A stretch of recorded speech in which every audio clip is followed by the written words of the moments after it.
What's going on, guys? My name is Omega and welcome back to another Apex Legends video. So today we've got a bunch of news to talk about. As you guys know, later on today, or I guess by the time this video is uploaded, the embargo for Season 7 will be lifted. That means all of the content creators who got to play Season 7 early will have gameplay of Olympus and all of the new Season 7 changes on YouTube. So I'm super excited to watch all of this new gameplay. If you guys need any ideas for channels to watch, Gaming Merchant, Simply Ashton, and Ownage all got invited out to play Season 7 early, so I highly suggest you guys go and check out their channels. I'll leave a link to all of them down below. I definitely think they're gonna have, some really good content on Olympus. Unfortunately, I was not invited out, but I'm still here today to talk to you guys about some of the new changes that we're gonna be getting in Season 7. Now, let's first start off with the red Evo Shield, man, because the Evo Shield actually got a pretty big nerf. In Season 7, the red Evo Shield is now going to require 750 damage to upgrade from purple. This is compared to the 500 damage that it needs to upgrade currently in the game right now. So this is a pretty significant nerf.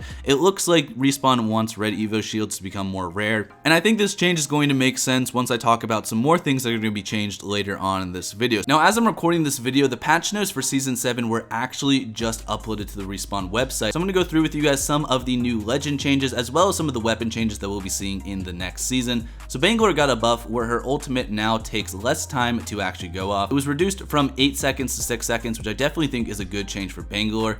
Caustic actually got somewhat a buff where legends no longer get a blurred vision effect while in the gas, but the damage was updated from 4 to 10 ticks of damage to 6 to 12 ticks of damage. So that one change, I guess, makes it easier if you walk into a bunch of caustic traps, but at the same time, they're also going to do more damage. Now, Mirage got another buff to his Psych Out plus Life of the Party, which is his ultimate, where his decoys now have 45 health. I'm not sure how big of a change this is going to be or how much this is actually going to affect Mirage's kit, but we're just going to have to wait and see on whether this is going to be viable. Like I mentioned before, Octane has a buff to his passive, which doubles his healing rate, so I was right from before, it is going to be doubled. Watson got an increased damage to perimeter security, which is her active ability, and it increases the damage per touch from 10 to 15, so a small buff for Watson. Moving on to Loba though, like I mentioned before, ammo taken no longer counts towards Black Market's maximum. You can scoop up all the ammo in the range, which is going to be kind of crazy once you're playing Loba. We also got a buff to Rampart, where Sheila now takes 1.25 seconds to fully spin up, which is down from the 2 seconds that we had in Season 6,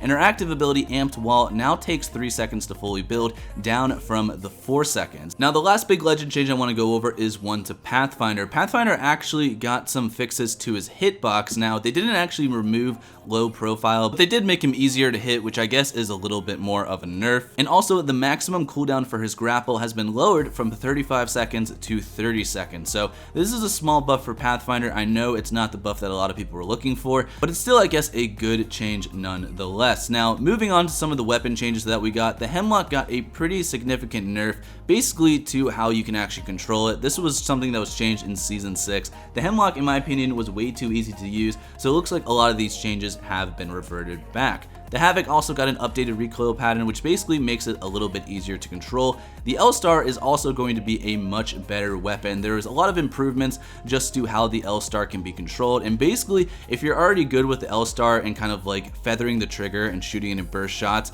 this new update is going to make it much easier to use the L-Stars.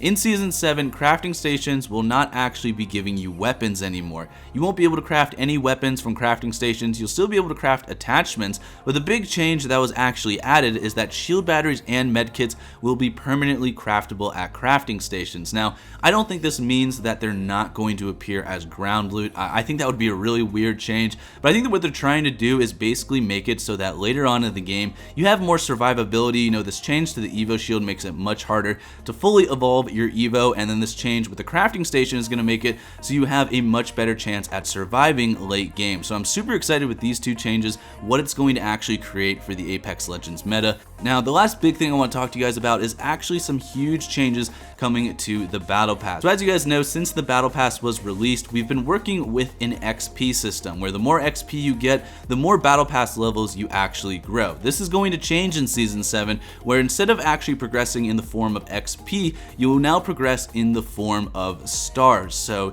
you have to actually complete in-game weekly and daily challenges to earn these stars. Every 10 stars that you earn equals 1 battle pass level. So apparently this is basically going to be Apex's kind of in-game progression system. I actually like this system a lot better because now you have to actually focus on doing these specific challenges to level up your battle pass. You can't just play whatever you want all willy-nilly and expect to grind the battle pass fully. You know, now you have to actually pick a challenge that you want to do, focus on that, and try to complete it to level up. So I think this is going to be a really fun change. It's definitely going to be exciting to level up the battle pass, or I might just buy all the battle pass levels and show you guys the final R99 skin, because I am super pumped for that. Cannot wait to actually play Olympus once it drops on November 4th. But anyways, thank you guys so much for watching. If you guys enjoyed, make sure you drop a like on this video. When the official patch notes for Apex do come out, I will have a video discussing that. But as of right now, man, we don't have any news on when the patch notes are going to be released. Thank you guys for watching. Drop a like on this video if you enjoyed, and I will see you guys next time. Have a great day. Peace out.